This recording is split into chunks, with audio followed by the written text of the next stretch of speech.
Yes, Indian വിദേശകാര്യ മന്ത്രാലയ വക്താവ് രൺധീർ ജയ്സ്വാളിന്റെ വാർത്താ സമ്മേളനം തുടരുകയാണ്. ഇന്ത്യ പാക് വെടിനിർത്തലിന് മധ്യസ്ഥത വഹിച്ച അമേരിക്കൻ പ്രസിഡന്റ് ഡൊണാൾഡ് ട്രംപിന്റെ വാദം തള്ളുകയാണ് ഇന്ത്യ. പൂർണ്ണമായും വെടിനിർത്തലിൽ മധ്യസ്ഥ ചർച്ച ഉണ്ടായിട്ടില്ല. ഓപ്പറേഷൻ സിന്ദൂറിൽ അമേരിക്കയുമായി ചർച്ചകൾ ഉണ്ടായെങ്കിലും വ്യാപാരം ഉൾപ്പെടെയുള്ള വിഷയങ്ങൾ ചർച്ചയായില്ല എന്നുകൂടി ഇപ്പോൾ വിദേശകാര്യ മന്ത്രാലയം വ്യക്തമാക്കുന്നു. കശ്മീർ വിഷയത്തിൽ മൂന്നാം കക്ഷി ഇടപെടൽ വേണ്ടെന്ന ഇന്ത്യയുടെ നയത്തിൽ മാറ്റമില്ല എന്നും വിദേശകാര്യ മന്ത്രാലയ വക്താവ് രൺധീർ ജയ്സ്വാൾ പറഞ്ഞു.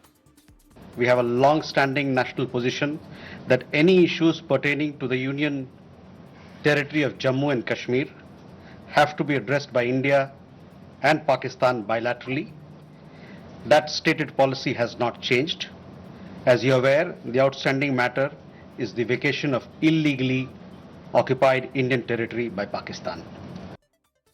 വെടിനിർത്തലിന് ആദ്യം സമീപിച്ചത് പാകിസ്ഥാനാണെന്നും ഇന്ത്യ ആവർത്തിക്കുന്നു. DGMO തല ചർച്ചയിലാണ് വെടിനിർത്തലിന് ധാരണയായതെന്നും വിദേശകാര്യ മന്ത്രാലയ വക്താവ് വ്യക്തമാക്കിയിട്ടുണ്ട്. ദിലീപ് കുമാർ ന്യൂസ് ഡെസ്കിൽ നിന്നും കൂടുതൽ വിശദാംശങ്ങളുമായി ചേരുകയാണ്. Dileep Kumar, American president Donald ട്രംപിന്റെ അത്തരം വാദങ്ങളെല്ലാം തള്ളുകയാണ്. ഈ രീതിയിൽ നേരത്തെ മെയ് 7-ാം തീയതി മുതൽ 10-ാം തീയതി വരെയുള്ള നടപടിക്രമങ്ങൾ, സൈനിക നടപടികളുമായി ബന്ധപ്പെട്ടുകൊണ്ട് അമേരിക്കയുമായി ചർച്ചകൾ ഉണ്ടായെങ്കിലും പക്ഷേ വ്യാപാരം അടക്കമുള്ള വിഷയങ്ങളിൽ ഒരു ചർച്ചയും ഉണ്ടായിട്ടില്ല. അങ്ങനെ ഇന്ത്യയും പാകിസ്ഥാനെയും ബാധിക്കുന്ന അത്തരം വിഷയങ്ങളിൽ ഒരു മൂന്നാം കക്ഷിയെ ഉൾപ്പെടുത്താൻ ഇന്ത്യ ആഗ്രഹിക്കുന്നില്ല, അതുണ്ടാവുകയുമില്ല എന്ന് വളരെ കൃത്യമായി ഇന്ത്യ വ്യക്തമാക്കിയാണ് ഈ ഘട്ടത്തിൽ. മറ്റെന്തൊക്കെ കാര്യങ്ങൾ ഈ വാർത്താ സമ്മേളനത്തിൽ വ്യക്തമാക്കിയിട്ടുണ്ട് Randhir Jaiswal? Prajin, American president Donald Trump നിരവധി തവണ ആവർത്തിച്ചു ഇന്ത്യ പാകിസ്ഥാൻ തമ്മിലുള്ള സംഘർഷം അത് അവസാനിപ്പിക്കുന്നതിന് വെടിനിർത്തലിന് താനാണ് മുൻകൈയെടുത്തത് എന്ന്. മാത്രമല്ല, ഇന്ത്യ ഇക്കാര്യത്തിൽ ഔദ്യോഗികമായി പ്രതികരിക്കും മുമ്പ് തന്നെ ഏതാണ്ട് അരമണിക്കൂർ മുമ്പ് അമേരിക്കൻ പ്രസിഡന്റ് ഇക്കാര്യം ട്വീറ്റ് ചെയ്യുകയും ചെയ്തു. അമേരിക്കയുടെ മുൻകൈയിലാണ് വെടിനിർത്തൽ സാധ്യമായത്, രണ്ടു രാജ്യങ്ങളും വെടിനിർത്തലിന് സമ്മതിച്ചിരിക്കുന്നു എന്ന്. ഇന്നലെ അമേരിക്കൻ പ്രസിഡന്റ് കുറച്ചുകൂടി കടത്തി പറഞ്ഞു.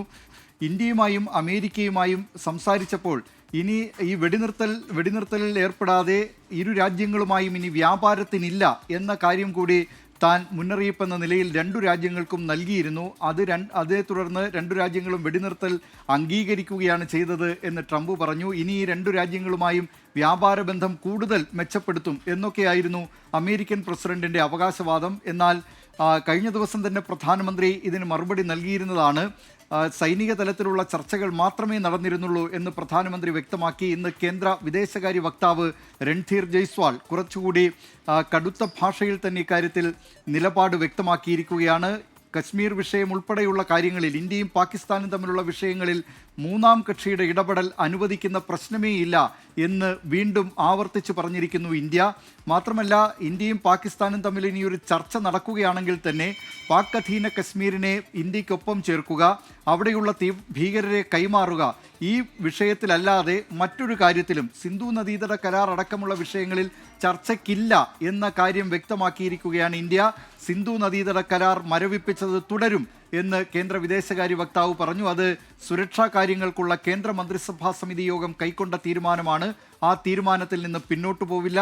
UN-ലേക്ക് ഇന്ത്യ വിശദമായ തെളിവുകളുമായി TRFിനെതിരെ, ലഷ്കറിന്റെ അനുബന്ധ സംഘടനയായ ദ റെസിസ്റ്റൻസ് ഫ്രണ്ടിനെതിരെ തെളിവുകളുമായി സമീപിക്കാൻ പോവുകയാണ്. UN സെക്യൂരിറ്റി കൗൺസിലിന്റെ 1267 എന്ന് പറയുന്ന സമിതി, ആ സമിതി ഭീകര പ്രവർത്തനങ്ങളുമായി ബന്ധപ്പെട്ടുകൊണ്ട് അതിനെ പൊതുവെ അറിയപ്പെടുന്നത് ISIS അൽ ഖ്വയ്ദ സമിതി എന്നാണ്.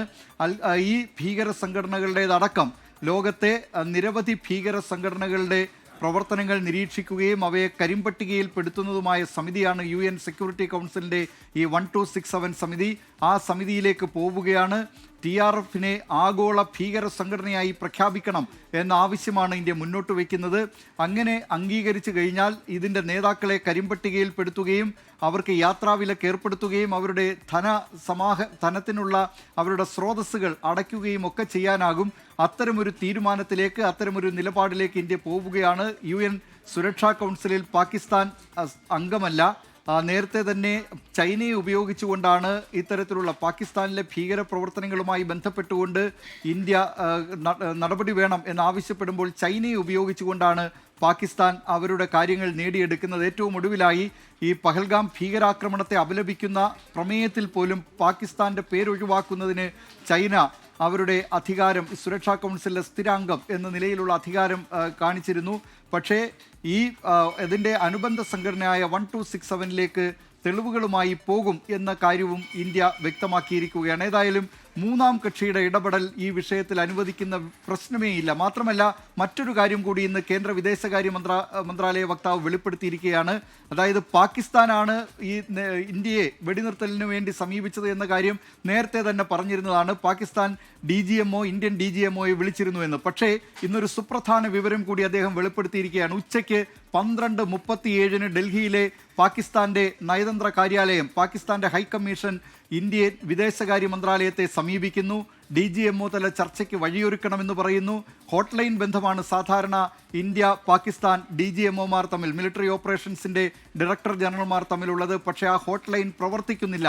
ആ ഹോട്ട്ലൈൻ പ്രവർത്തിപ്പിക്കണം എന്ന് അഭ്യർത്ഥിച്ചുകൊണ്ട് പാകിസ്ഥാന്റെ ഹൈക്കമ്മീഷൻ ഇന്ത്യൻ വിദേശകാര്യ മന്ത്രാലയത്തെ സമീപിക്കുന്നു. അതേ തുടർന്നാണ് ഹോട്ട്ലൈൻ ബന്ധം അത് പുനഃസ്ഥാപിക്കുന്നു. പിന്നീട് 5:35 പാകിസ്ഥാൻ DGMO ഇന്ത്യൻ DGMOയെ വിളിച്ച് വെടിനിർത്തണം എന്ന് കേണപേക്ഷിക്കുന്നത്. ഇക്കാര്യം കൂടി ഇന്ന് വെളിപ്പെടുത്തിയിരിക്കുകയാണ് കേന്ദ്ര വിദേശകാര്യ മന്ത്രാലയ വക്താവ് രൺധീർ ജയ്സ്വാൾ.